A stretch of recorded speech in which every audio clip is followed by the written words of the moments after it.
A new Tampa Bay Business Journal hits newsstands today, and as always, editor Alexis Muellner is here now with a look at some of the big stories. Good morning and happy Friday to you. Happy Friday. Big, long week. Absolutely. Here we are. Yeah, and we're at Friday. Woohoo. Let's talk about your cover story this morning.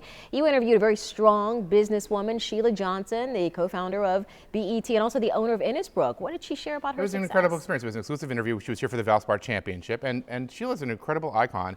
She works obviously in resorts with Innisbrook. She helped turn that around, but she's also in aviation services. She owns interests in WNBA, NHL. She has a line of scarves. She's incredibly active in philanthropic work. And we sat down and talked about, as part of an overall effort that we're doing this week related to Mentoring Monday and a new website nationally called businesswomen.com.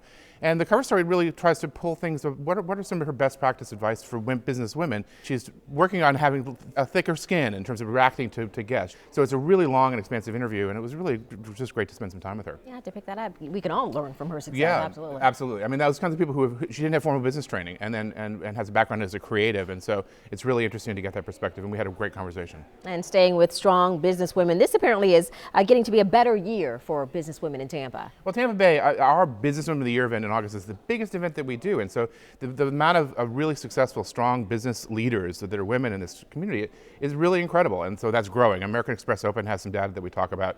Women have different perspectives. As CEOs, they bring different kinds of thoughts, and it's just great to have that kind of gender, cultural diversity in this community because it's more opportunity. All right, you have a really fun story this week. Nostalgia for cartoons, in particular comic books, is at the heart of a big event, the Tampa Comic-Con. Well, we've heard about Tampa Comic-Con, but now it's Cartoon-Con that's coming in November. So dust off those costumes. But these are some folks that are trying to fill convention space and meeting space, and this is in November. And it's a lot of fun. These aren't huge events, but I think they add to the cachet of this being a great place to hold meetings and events. I can't get enough of seeing people in crazy costumes. And I was going to say, we have to warn people in advance because all of a sudden you see people walking around, adults walking around in costumes. You're going, what? Partly this notion of we can't take everything so seriously. So I'm all for that. Sounds like fun. Always good to see you, Alexis. You too, dear. And for more Business Journal headlines, go to our website, abcactionnews.com/marketplace.